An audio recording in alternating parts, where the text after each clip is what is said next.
Olá, internautas desse mundo afora. Eu sou o Brás Assunção e este é o Futebol Bolso com mais um Conexão Brasileirão. Hoje fechamos aqui aquilo que foi a reta final da Liberta e Brasileirão com o cabeloso da sua rua lá em Belo Horizonte, Gabriel Rodrigo, e roda a vinheta.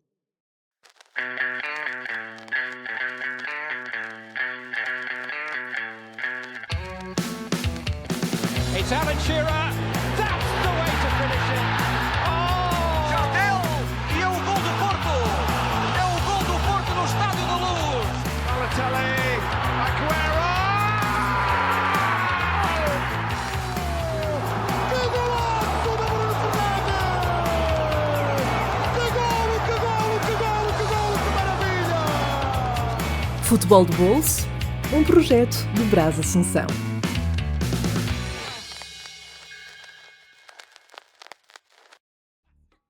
Caríssimo, como é que você está?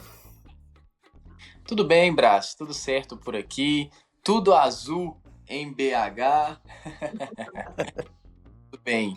E por aí, tudo certo? Tudo certinho, um pouco triste, desiludido, com expectativas defraudadas, já lá iremos, mas tirando isso está tudo ótimo, tirando aquilo que não está ruim, está tudo bem. Dizem por aí que as coisas estão voltando ao normal em BH. É o que dizem. Não que eu concorde, mas é o que dizem. Bate na madeira. Ora bem, vamos já falar disto e muito mais. Temos muito que falar até de Cruzeiro e Atlético Mineiro, e não só. Mas antes disso, antes do Gabriel espalhar a magia, vamos pedir likes a este canal, que é só assim que a gente consegue sobreviver e chegar a mais pessoas, como se a gente sobrevivesse aqui de alguma coisa do YouTube. Mas pronto, vamos acreditar que sim. E se vocês nos ouvem por algum agregador de podcast, seja o Spotify, o Apple Podcast e outros que tais, deem a notinha máxima, que é importante para a gente chegar a mais pessoas que gostam de futebol. Portanto, recado dado, meu caro, vamos começar por Libertadores. Eu acho que é importante, já que também era um tópico que a gente estava a falar aqui em off. E vou-te fazer uma pergunta bem direta, como viste esta final de Libertadores Botafogo Atlético Mineiro no Monumental de Nunes? Era aquilo que esperavas? Afinal, certamente que não era, porque não foi isso que escolheste. Mas a final em si, o que é que achaste? Quais foram as reações em Belo Horizonte a isto? Era expectável? Conta-me tudo. Olha, o Botafogo chegou como favorito, né? Pela temporada que fez, pelo elenco que tem, um time muito bom, pela bola que jogou o Botafogo no ano 2024, chegou como franco favorito para a final. Um indício, obviamente a gente não deve se basear nisso, mas apenas algo para ajudar aqui, nos auxiliar na nossa análise. As casas de apostas, por exemplo, estavam oferecendo uma odds 2 para o Botafogo vencer o jogo e, salvo engano, uma odds 3,90 para o Atlético vencer, quase o dobro para o Atlético vencer. Então, as casas de apostas também estavam com o Botafogo, estavam entendendo que o Botafogo era favorito para esse confronto. Não somente por isso, se a gente comparar o ano dos dois times, a gente vê que o ano do Botafogo foi um ano de uma estabilidade maior, um futebol muito bem adaptado, um time muito mais estável. O Atlético teve muitos altos e baixos. Se a gente fazer uma análise ali até o meio da temporada, havia muita incerteza quanto ao futuro do Atlético. Se conseguiria brigar fortemente na Copa do Brasil, se conseguiria chegar na Libertadores, se conseguiria brigar no Campeonato Brasileiro. E para o lado atleticano, o ano termina de forma muito amarga. E faltou muito pouco para terminar de forma muito trágica. Sim, porque... verdade. Eu ia falar que podia terminar de forma fantástica, com 2 Copas, uma Libertadores e uma Copa do Brasil, mas tu estás a focar num ponto extremamente negativo que ninguém estava à espera. É que podiam ser rebaixados. Exato. Então, na verdade, se a gente parar para analisar, o Atlético teve 3 finais importantíssimas em um curto espaço de tempo. Ele perdeu 2 e venceu uma. E talvez ele tenha vencido a mais importante das finais que ele jogou. Por que a mais importante? Eu sei que Libertadores é importante, Copa do Brasil é óbvio, não estou fazendo desdém desses títulos. Mas se o Atlético é rebaixado, eu acredito que entraria numa crise sem precedentes. Sim. Por que entraria numa crise sem precedentes? Porque você, no final de 2024, você já está planejando 2025.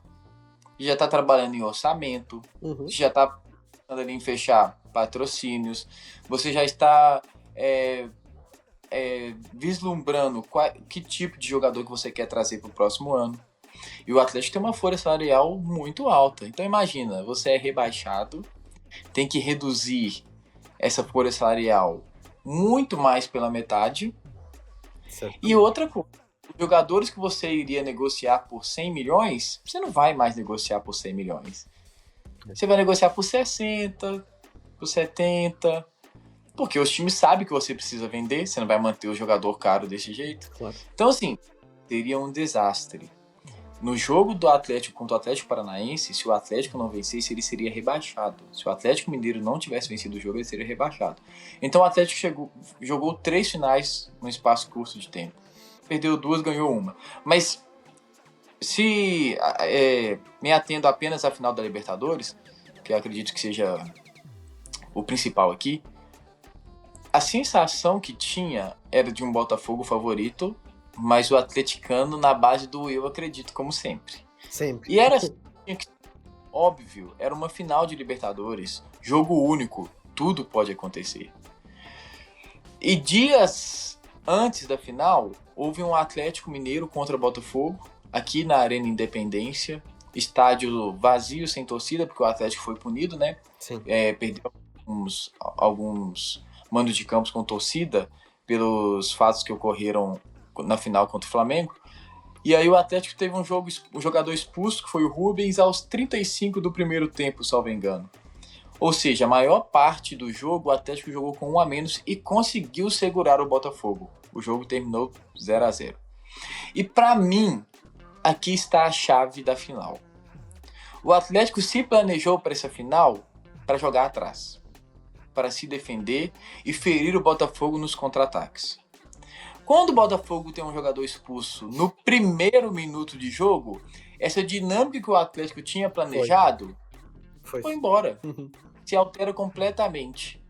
E aí eu acho que nesse momento em que o Atlético começa a ter que propor o jogo, aí as coisas começam a ruir. Porque eu acho que o Atlético não estava preparado e talvez o Milito nem havia planejado estratégias para atacar e ir para cima desse Botafogo. Eu acho que a estratégia do Atlético deu errado, por incrível que pareça, quando o Botafogo teve um jogador expulso no primeiro minuto de jogo. E aí a gente tem o Atlético tendo que propor o jogo com mais posse de bola, mas não conseguia agredir.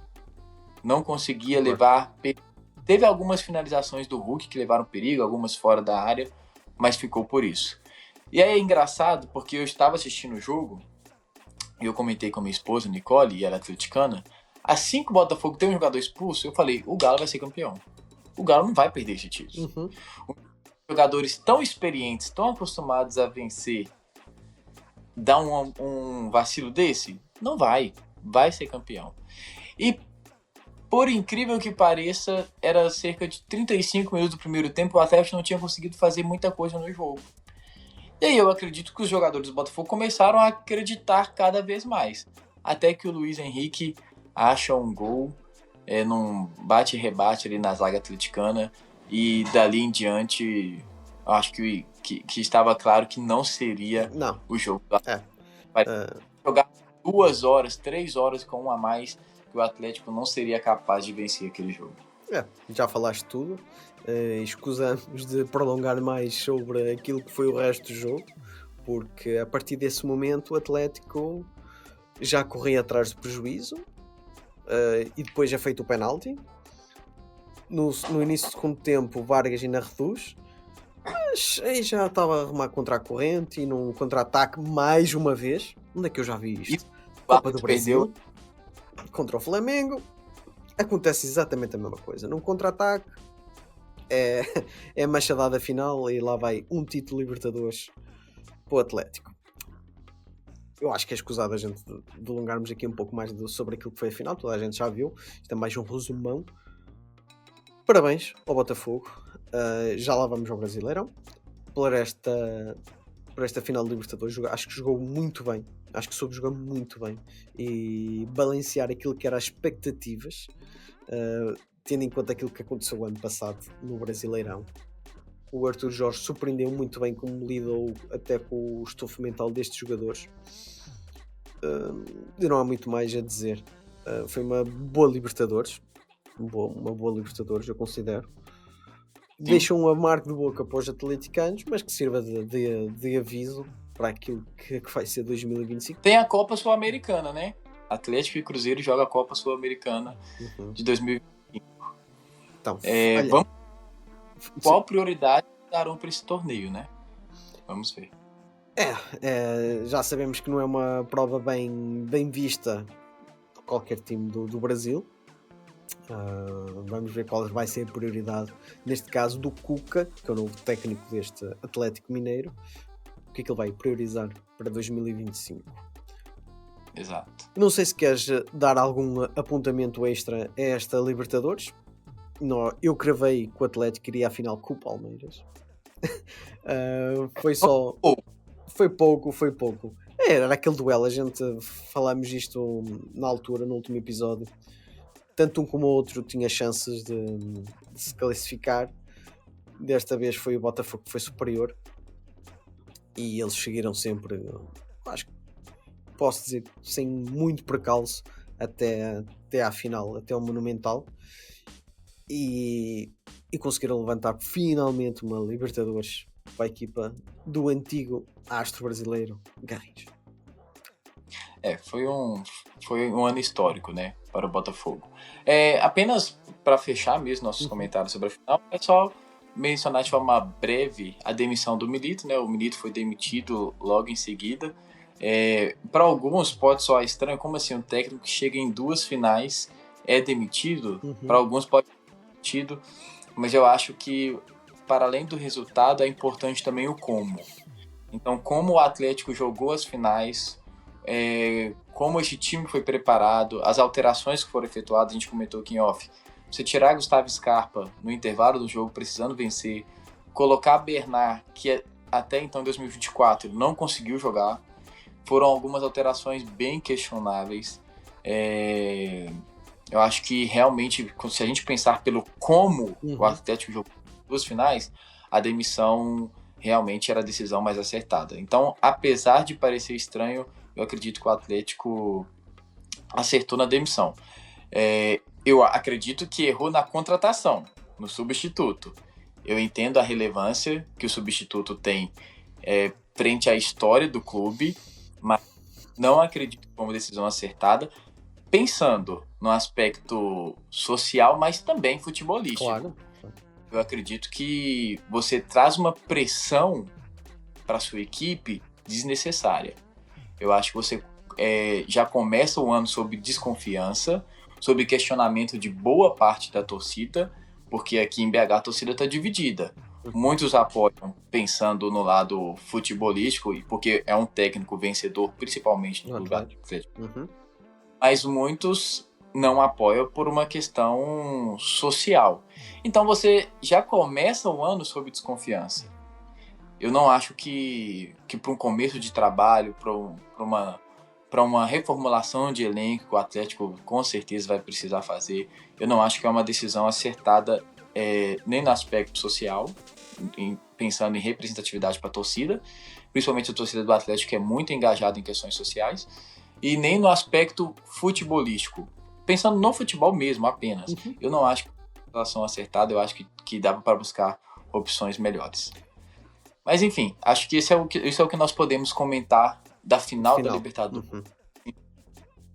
Eu sublinho tudo o que acabaste de falar sobre o Cuca, não vou acrescentar mais nada, além da questão social, que é a contratação do Cuca, é a questão futebolística. Eu acho que é um agridoce muito grande. Eu não vejo por mais saudosismo que eu tenha sobre o Cook e todos os atleticanos, eu acho que já está ultrapassado. Já não acrescenta, eu acho que já não pode acrescentar muito mais, ainda para mais num Exato. ano bastante importante. E tendo Exato. em conta o rival, está-se a reforçar muito bem este ano. Vai ser uma dose muito complicada para os atleticanos e para esta direção. Eu acho que o foco já nem vai ser no clube, vai ser nesta direção. Vamos então para aquilo que foi o Brasileirão. O que é que nós... Glorioso campeão, espantando todos os fantasmas de 2023. Palmeiras sem o Endrick não conseguiu aí roubar essa taça do Botafogo. Sim. Muitos pensaram que 2023 se repetiria, depois do Palmeiras ter ultrapassado o Botafogo na reta final. O Palmeiras ultrapassou o Botafogo na mesma rodada que ultrapassou em 2023. O cenário para esse filme de terror na cabeça do Glorioso estava montado. Mas esse ano, aquele toque especial que precisava em 2023, esse ano o time tinha todos os fantasmas na casa do próprio Palmeiras. Eu era uma dessas pessoas que achei até o último momento em que o Botafogo ia repetir a dose. Eu estava a ver o cenário todo igual. E sendo o Abel de Palmeiras uma equipa muito meticulosa, muito perigosa, Sim. Achei que ia acontecer exatamente a mesma coisa. Não aconteceu. A equipa do Botafogo realmente aprendeu a lição. Ganhou um estofo mental muito grande de uma época para a outra. E foram justos campeões, tanto da Libertadores como do Brasileirão. Mostraram que realmente era a equipa a mais na América do Sul. E parabéns ao Arthur Jorge, ao Luís Henrique, que fez uma época brutal. Quero frisar também aqui a contratação do Alex Telles, que é um jogador bem querido do universo portista. Foi uma peça também muito importante desta equipa do Botafogo. E o resto, o palco é teu para falar. O que eu acho especial desse título do Botafogo é que, não sei se você se recorda, mas a gente conversando lá, um bate-papo entre correspondentes do futebol de bolsa lá no WhatsApp, não me recordo quem foi, não sei se foi o Miguel, falou assim: "Ei, Gabriel, o que você acha? Quem vai levar o brasileiro?" Isso foi lá no meio do ano. Sim. Botafogo vai levar esse ano, tá jogando muita bola. E eu pensava naquela época que seria disparado, porque o Palmeiras não começou o campeonato tão bem assim, caiu na Copa do Brasil, caiu na Libertadores. Então eu pensei que o Botafogo ia conseguir disparar, mas a reta final ganhou contornos dramáticos. Em relação ao Arthur Jorge, tem uma entrevista que ficou muito famosa aqui no Brasil, porque um repórter, nesse momento de instabilidade do Botafogo, em que o Palmeiras havia se aproximado, em uma das entrevistas coletivas do Arthur Jorge, o repórter toca nesse assunto. Estava o Arthur Jorge e o Marlon Freitas, que é o capitão do Botafogo. E o repórter pergunta para o Marlon Freitas: "Marlon Freitas, 2023 foi um ano difícil para vocês, foi um ano em que as coisas não aconteceram da forma como vocês esperavam, e agora em 2024 vocês estão conseguindo espantar esses fantasmas de 2023. Queria que você falasse sobre esse momento de superação seu dentro do Botafogo." E antes do Marlon Freitas responder, o Arthur Jorge interrompeu a pergunta, falou que não queria tocar no assunto de 2023, que 2023 havia ficado no passado, que 2023 não existia mais na cabeça dos jogadores, que deveriam pensar dali em diante. Marlon, tudo bem? Você sabe muito bem aquilo que você viveu na pele no final da temporada passada pelo time do Botafogo. Você permanece, participa de uma reviravolta, digamos assim. Queria que você falasse sobre essa sua trajetória dentro do clube como um dos líderes do elenco, essa sua permanência e fazendo história agora, né, chegando tão longe num torneio de tanta importância. Já temos mais 10 meses desta temporada, vocês continuam a falar da temporada anterior. Falem deste jogo que nós ganhamos e que passamos e que estamos mais uma vez nas meias finais da Libertadores. Falem disso, não faz sentido, estamos a falar 10 meses depois daquilo que foi a época anterior. Desculpe lá, mas não faz sentido nenhum.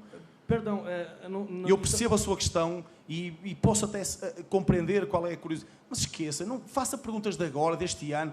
Eu estou cá, está cá o Marlon, Estamos para responder sobre o jogo, sobre aquilo que é eliminatório, aquilo que é a competição. Não me vão buscar outra vez, não queiram buscar aquilo que não faz sentido. Eu já falei disto, a história está passada, está ultrapassada. Nós temos que olhar para o futuro, e o futuro faz-se de hoje. Ganhamos o jogo, o futuro faz de sábado, voltamos a jogar com o Grêmio. Faz-se aquilo que é depois a próxima eliminatória, a meia-final. É isso que nós temos que falar. Desculpe lá, mas não temos que falar de mais nada. E aí, após esse mal-estar na entrevista ali entre o repórter e o ator Jorge, o Botafogo empatou alguns jogos, principalmente em casa, e o Palmeiras ultrapassou. E aí esse repórter, na ocasião, falou: tá vendo? Eu estava certo. 2023 está mais vivo do que nunca na mente dos botafoguenses. E aí todo mundo falou, né? Poxa, será que 2023 está vivo? Mas provaram que realmente superaram esse... Não tá. Agora, eu acho que tem muita coisa boa pra gente destacar nesse Campeonato Brasileiro. O Fortaleza fez uma campanha sensacional. Boa. É a melhor campanha no Brasileirão de pontos corridos por uma equipe do Nordeste. Então foi uma campanha histórica, classificou para a Libertadores. O Vojvoda faz um campeonato fantástico. Mais um.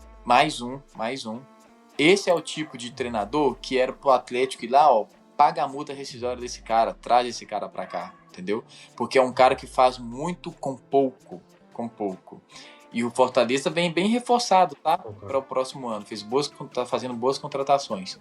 Inclusive, daqui a alguns meses, nós vamos soltar aí uma prévia do que a gente vai projetar Isso aí. jogadores de brasileiros. Então já fiquem ligados. Nós faremos essa análise aqui do futebol americano, do futebol brasileiro para 2025, com a expectativa de cada um desses clubes. O Fortaleza chega bem forte. O Internacional teve um segundo turno fantástico.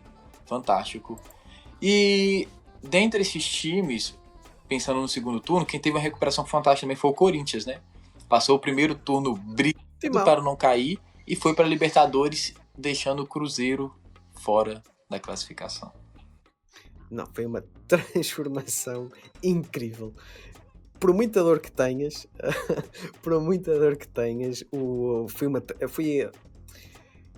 acho que foi a transformação que eu não estava a contar e que mais me impactou. Apesar do Fortaleza ter feito uma campanha histórica, como acabaste de falar, o Vojvoda não o desiludiu mais uma vez, mas aquele timão como sempre estava, e depois da chegada, e eu quero acreditar que teve um impacto muito grande do Memphis Depay, transformou o time.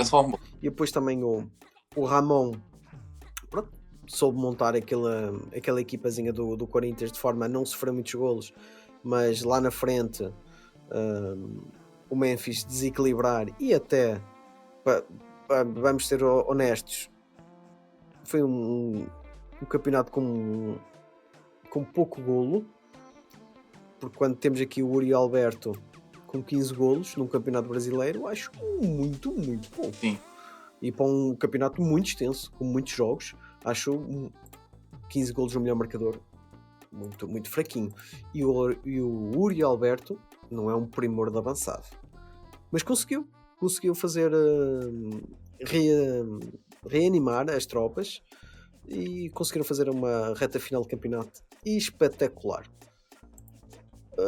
Deixa-me cá ver para dar a palavra se eu vejo aqui também algum destaque.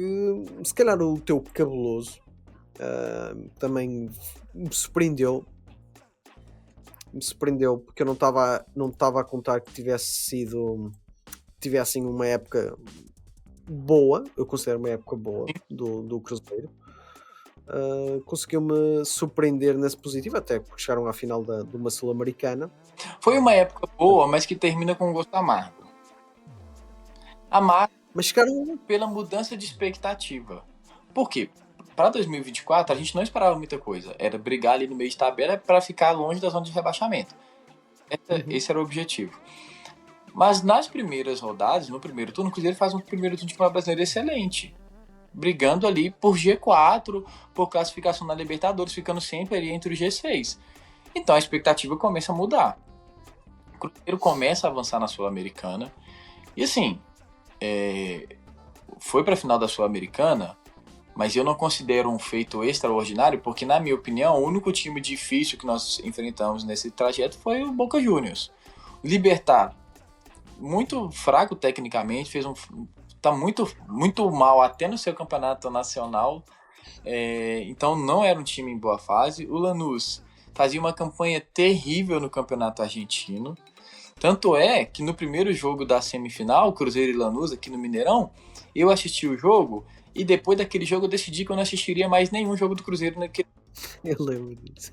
Porque eu fiquei indignado com o jogo ruim que o Cruzeiro fez e, na minha opinião, com uma má vontade por parte dos jogadores, um time muito desorganizado dentro de campo. Eu fiquei revoltado naquele jogo e eu tinha decidido que eu não ia assistir mais. Acabou que eu assisti a final, né? Passei raiva, mas o Racing era o franco favorito mesmo e venceu quem tinha um melhor futebol realmente em 2024. Mas houve uma mudança de expectativa. O problema é que o ano também se tornou turbulento. Por quê? O Cruzeiro fez um bom primeiro turno com o Fernando Seabra, que é um bom técnico, e aí o Cruzeiro faz uma janela de meio de ano e traz algumas contratações. E, ao contrário do que se parecia, essas contratações causam algo negativo dentro do Cruzeiro. Porque o presidente, vaza um áudio do presidente falando que ele cobrou o técnico para escalar os jogadores que ele havia contratado. E aí, assim, a gente tem uma quebra de hierarquia dentro do comando do clube, né? Jogadores que estavam se esforçando, agora eu penso, não adianta eu me esforçar aqui, porque o presidente vai mandar colocar quem está contratando. E desde então, o Cruzeiro deixou de performar como estava performando. Teve uma mudança tática também, né? Tirou, com a entrada desses jogadores contratados, algumas peças que estavam jogando muito bem foram retiradas, então teve um impacto também no esquema tático do clube, do time. Fernando Seabra, com os resultados ruins, foi demitido e trouxeram o Diniz, que foi uma contratação, na minha opinião, totalmente equivocada. Equivocada porque quer trazer o Diniz, tem que trazer início de trabalho, para ele poder montar um elenco, trazer jogadores que se encaixam no seu espaço de jogo. No meio de temporada, é um tiro no pé, e foi isso que aconteceu. O Diniz termina o ano, salvo engano, com 3 ou 4 vitórias no Campeonato Brasileiro. E ele jogou em 2 times. Treinou. Ele treinou o Cruzeiro. Ele havia deixado o Fluminense na zona de rebaixamento, ou seja, não estava funcionando mais. E o Cruzeiro trouxe ele num momento muito inapropriado, na minha opinião. A projeção para 2025, agora com o Diniz desde o início do trabalho, podendo escolher alguns jogadores que serão contratados, com o investimento alto que o Cruzeiro tem feito, a expectativa é que ele consiga fazer esse time jogar bola. Mas se eu te disser que é o meu treinador preferido para 2025 para conduzir esse projeto, se eu te dissesse isso eu estaria mentindo, não é. Mas eu gostei dos jogos que eu vi do Fluminense em 2023, o Fluminense fez uma Libertadores fantástica, eu gostava de ver aquele time jogando. Vamos ver se ele vai conseguir aplicar um pouquinho desse Fluminense no Cruzeiro, porque se ele conseguir, eu acredito que o Cruzeiro tem peças individuais que podem proporcionar grandes coisas para 2025. Mas 2024, como eu falei, foi um ano acima do esperado, mas que termina com um sabor amargo. Eu concordo contigo em relação ao Diniz. Acho que é um técnico que tem que começar logo o projeto, não é um treinador de fazer milagres. Eu até considero o Diniz o JJ brasileiro. Acho até um bom técnico. Faz sentido. Que gosta de jogar bom futebol, como o Jesus. No entanto, o time onde estiver tem que lhe dar tudo o que ele quer. Exato. Se ele não tiver as peças todas para jogar aquele futebol, vai ser desastroso, porque ele não vai mudar. Não é um técnico que se reinventa. É aquilo, é aquela filosofia, é aquela ideia, aquele esquema tático e bota para a frente. Os jogadores que se virem. E eu acho que isso, regra geral, dá sempre asneira. Vamos ver o que é que o futuro irá trazer aqui para o Cabeloso. E para a gente fechar aqui as desilusões deste Brasileirão, eu vou apontar aqui as minhas desilusões para dar também a voz. Acho que o Clube Atlético Mineiro foi uma delas. O Galo não esteve bem no campeonato e quase se livrou. Foi na última rodada, como a gente já frisou aqui, que se livrou do rebaixamento. Péssimo desempenho. Sim. Principalmente a partir da segunda virada do calendário. Horrível, nem há como descrever. Priorizaram tanto a Copa do Brasil e a Libertadores e depois esqueceram-se que tem o resto do campeonato que podiam ser rebaixados. só aí fala muito daquilo que foi a prestação do time. Eu acredito que o Fluminense também é um bom palpite para dizer de 2024, né? Porque é campeão da Libertadores 2023, traz alguns reforços em 2024 e termina o ano se salvando também nas últimas rodadas. Então, talvez Atlético Mineiro e Fluminense sejam as grandes desilusões desse Campeonato Brasileiro de 2024. E eu também achava que o Atlético Paranaense cairia. Eu fiquei surpreso. Pronto, eu ia colocar o Atlético Paranaense como também uma desilusão, porque é um histórico, campeão brasileiro também. E da forma que é um clube que parecia tão estável, que fazia sempre as coisas certinhas. De repente vês-te aqui nesta zona de rebaixamento e a coisa não correu bem para eles. É difícil. Tanto o Atlético como o Cruzeiro já estiveram nessa situação. Sabemos o quão é difícil um time que está habituado a lutar por lugares altos na classificação quando está lá em baixo. A coisa não anda para a frente. É um golpe duro. É um golpe duro. Acho que nós podemos fechar nesses três, né? Como as principais desilusões do Campeonato Brasileiro de 2024. Sim. E surpresas, eu já havia mencionado, né? Fortaleza, acho que a gente pode colocar como a principal surpresa desse campeonato. Então fechamos. 3 desilusões, de fato. O Atlético Mineiro de quase campeão a um quase rebaixado, foi uma reviravolta muito grande, que eu acredito que ninguém esperava. Fluminense também, o Atlético Paranaense, infelizmente ou felizmente para alguns, também foi rebaixado para a segunda divisão. E teremos clássico Atletiba em 2025 na Série B. Atletiba também está na Série B. Bem lembrado esse clássico. E para não destoar muito, parece que todos os anos há um clássico a ser rebaixado no futebol brasileiro. É Grêmio, é Santos, agora o Atlético Paranaense. Quem será o próximo? Quem será? E este ano tinha tudo para ser um time de prateleira de cima, né?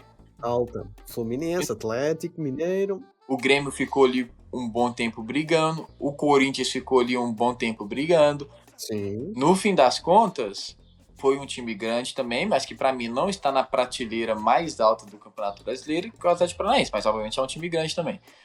Mas assim, a gente flertou, vários times brasileiros flertaram com o perigo. É a ironia do futebol brasileiro. É por isso que o futebol brasileiro é tão bom, é tão rico e é muito difícil. Muito. Aqui em Portugal, o brasileiro já é visto com outros olhos, por tanto treinador português aí a chegar e com sucesso. Mas é notório. É um dos se não é um dos campeonatos mais difíceis de se ganhar.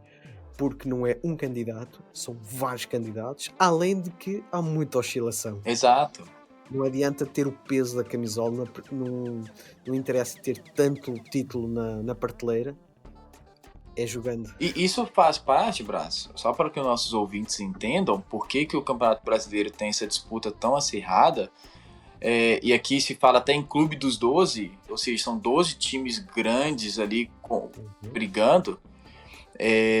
Isso faz parte de uma questão territorial brasileira mesmo. Regional. O Brasil é um país imenso, mais de 1 milhões de habitantes, com estados imensos. Então você vai para São Paulo, que é um estado gigante, tem 4 times grandes que brigam todo ano. Minas Gerais, que é um estádio gigante, tem 2 times que brigam todo ano. Rio de Janeiro, 4 times que geralmente brigam todo ano. Rio Grande do Sul, 2 times que sempre brigam. Agora o Nordeste, o Bahia, que foi comprado pelo Grupo City, fazendo grandes investimentos, o Fortaleza sendo sempre muito criativo nas suas janelas de transferência. Então, com times tão fortes, com torcidas tão grandes, necessariamente a gente tem investimentos também, né? A gente tem grandes valores circulando. Uma questão que eu fiquei surpreso é que, por exemplo, o Sporting, o que estava falando do Sporting não contratar o Abel, é que o Sporting não pagaria um salário maior do que o Abel recebe no Palmeiras. Entendeu? E o Sport tem um faturamento muito, muito maior do que o do Palmeiras. Mas por questão de política ali, de despesas, políticas salariais, o Abel recebe mais no Palmeiras do que ele receberia no Sport. Então isso evidencia pra gente que os times brasileiros, atualmente, eles estão bem financeiramente. Eles estão bem.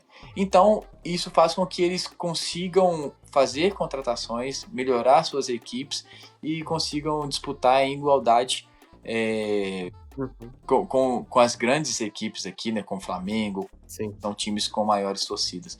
Então, realmente, é um campeonato muito disputado, muito difícil, porque é um campeonato muito igual. Os times são bons, são times nivelados. Não é igual, por exemplo, na Inglaterra, que você tem um Manchester City jogando com Crystal Palace, Brentford, Brighton, apesar que o Brighton também monta bom, né?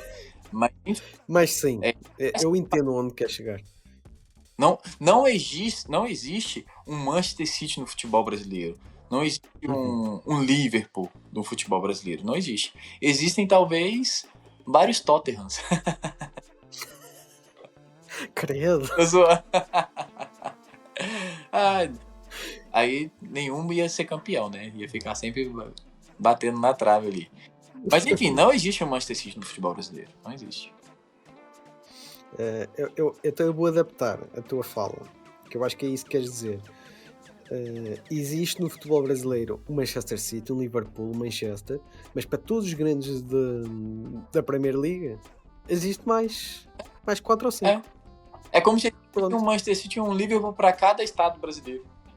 Pronto, eu acho que aí já está mais equalizado a tua fala. Fácil para entender, né? Exatamente. Muito bem, obrigado, Gabriel, mais uma vez pela tua sapiência futebolística sul-americana e não só. Portanto, o Gabriel já prometeu aqui a prévia para 2025. Aguardem, daqui a uns mesinhos. E pronto, olha, um bom 2025 para todos vocês, tanto em Portugal como no Brasil. E a gente vê-se por aí com rubricas novas. Atenção, temos aí o Camilo Sem Fronteiras, o novo integrante aqui do Futebol de Bolso, com um espaço próprio de entrevistas, em que ele vai falar com pessoas interessantes, contas de Twitter e Instagram, e não só, por esse mundo afora, sobre o futebol diverso que temos por aqui. Um bem-aja a todos. Menino Gabriel, obrigado mais uma vez. Sempre um prazer, um feliz 2025 para todos nós, que tenhamos um excelente futebol neste ano de 2025. Isso, bem preciso. Tchau aí. Um abraço, até mais.